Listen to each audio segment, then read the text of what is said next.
Hey there kids, it's me, MrCreepyPasta, and before we get started on tonight's story, I'm just going to let you know about one quick thing. That's that this weekend, February 11th through the 13th, I will be in Birmingham, Alabama for Comic-Con. It's been quite a few years since I've been able to do a full convention like this, so I'm super excited about it.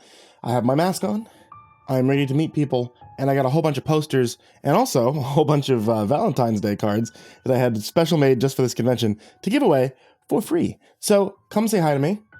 Come get a signed thing from the convention. And yeah, on to tonight's story. I never liked confined spaces, especially underground. I've always been afraid of the dark despite my 36 years on this planet. My age has not cured me of this fear as much as I'd like to pretend it has. Perhaps because I've discovered over time that there are things which lurk in the darkness. Spiders, giant millipedes, rats, bats, other things which move and rustle and make sounds which we try to rationalize, explain away, but we can't. I prefer not to think about these things right now, though. Being trapped in an underground parking structure with no discernible exit was not sitting well with me. Another fear, one which I didn't even know I had, began blooming within me as I heard my brother's teeth chattering and the sound of it mixed with my own. Fear of freezing to death. That was a new one. At least for me. It was cold down in the bowels of the parking garage that was not really a parking garage. We had gone down some 200 levels, I guessed. I had lost track after a while. It was hard to imagine that there was any benefit to exploring further, and regardless, our vehicle had died, and then it had run out of battery power as well as gasoline, leaving us blind and freezing and alone in the dark abyss. At least it was marginally warmer inside the car than outside of it, but that didn't help our morale, knowing that we were going to freeze to death anyway, sooner or later. What are we doing? My brother asked, his speech broken from the cold. One thing was becoming more and more obvious to me. We couldn't just sit here waiting to die. Let's get out of the car. Let's keep going. That's all we can do. Maybe there's still some way out of this place. A big, glowing exit sign somewhere that leads us to an elevator. An elevator, you know? I managed to say through chattering teeth. I could see it clearly in my mind's eye, similarly to a person stranded in a desert seeing a shimmering oasis far off in the distance. I felt like I could see the glowing red letters hovering above a doorway just a few floors down, reading exit. Perhaps if we just kept going, we could find it. Maybe it was just false hope. But I needed to at least try. Oh, to hell with it. Let's do it, my brother said, opening his car door with a shaking hand. You couldn't have picked a better way to say that? I asked. But we were already outside. Our eyes were now adjusted to the darkness. We could see just barely enough to walk towards the next ramp without feeling completely blind. The movement got our blood pumping a bit, and we began to jog, feeling warmer from the exertion.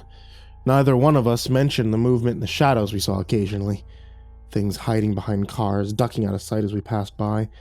Sounds of things scurrying and scuttling along the pavement behind us ever so often.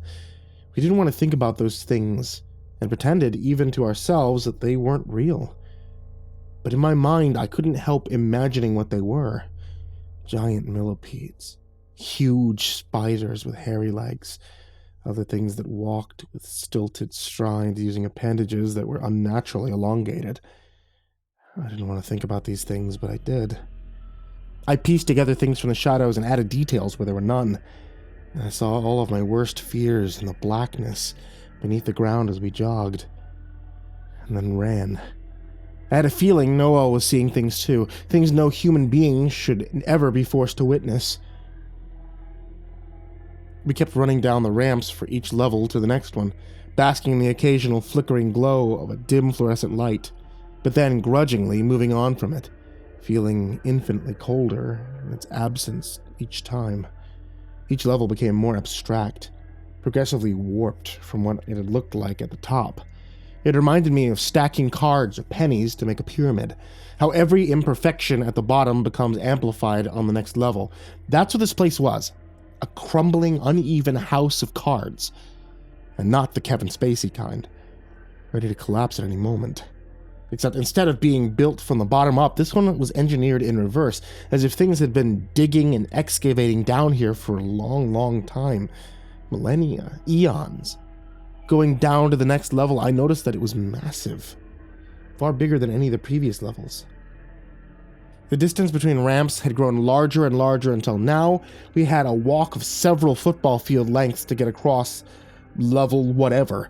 It was going to take forever to get to the other side. Unsure what else to do, we kept walking, our legs exhausted and our feet developing blisters. On and on we went down each strange and uneven ramp, twisting and turning deeper and deeper into the dark abyss.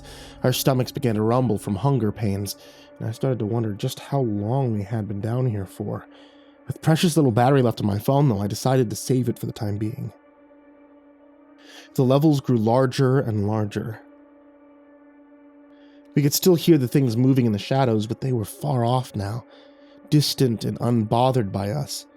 Noelle and I saved our words and kept quiet, afraid of drawing attention to ourselves. Eventually, they weren't fluorescent lights anymore, they were simply holes in the pavement, with fires burning from within them. The source of the flames was indeterminate.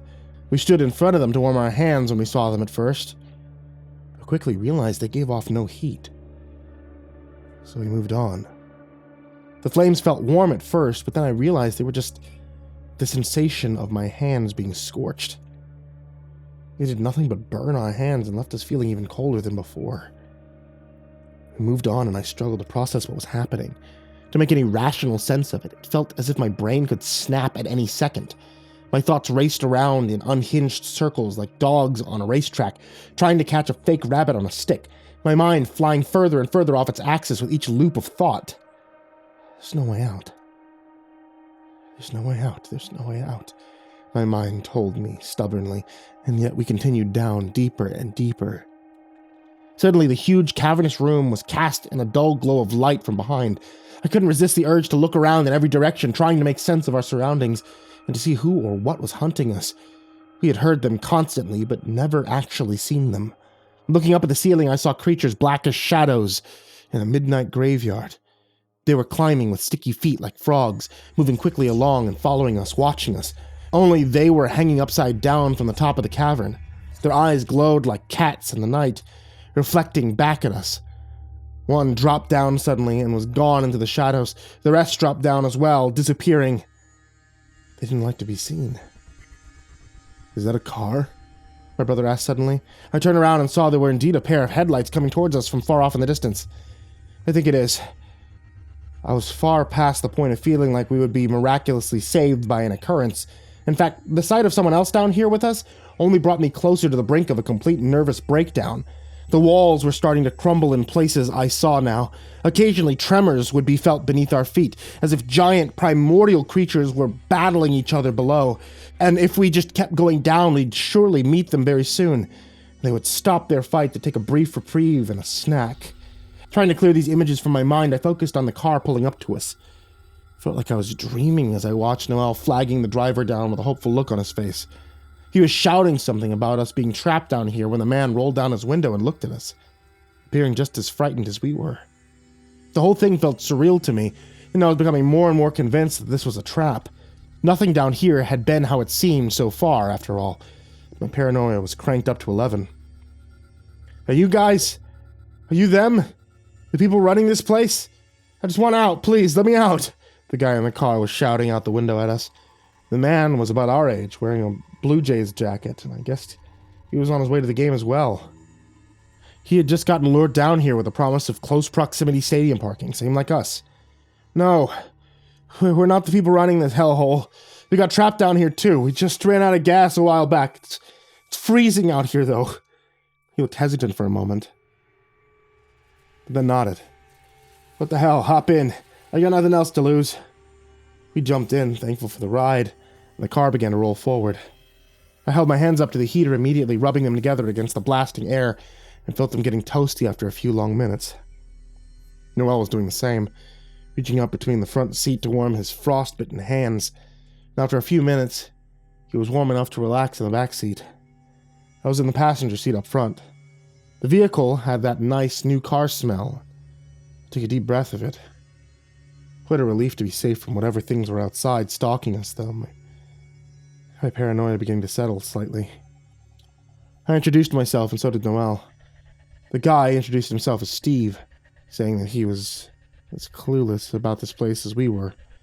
He told us that he had been on his way to the baseball game as well before all this happened. The Toronto traffic jam had driven him off the road, same as us. Any idea what the hell this place is? He asked.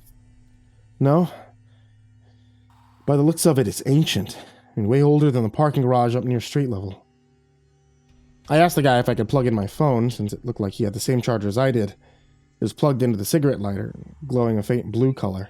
Yeah, go ahead. I turned my phone on and took a look at my post here, wondering if anybody else had any ideas how to escape. Damn. Thanks for all the suggestions, everybody. Should probably get this out of the way, since a few people were asking why I didn't just call the cops. And sorry, I guess I should have been more clear. See, there's a weird Wi-Fi signal down here, labeled those same symbols. There's not actually cell service. So calling the cops is unfortunately out of the question. Any and all websites that could provide emergency services are also blocked, so kind of reduced to just using this. And playing Angry Birds, essentially.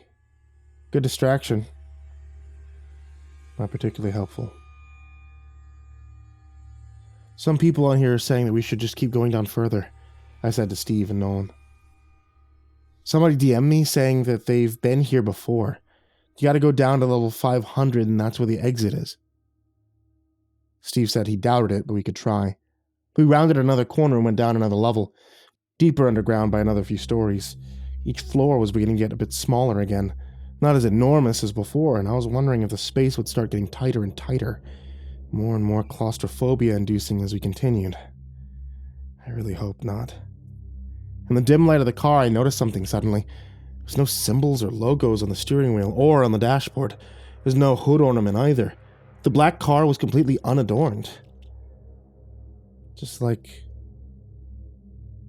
the rows of identical cars we'd seen all throughout this place. I glanced at Steve, and he smiled with large incisors glinting. His eyes reflected back at me in the dim darkness. Like a cat, or maybe a wolf.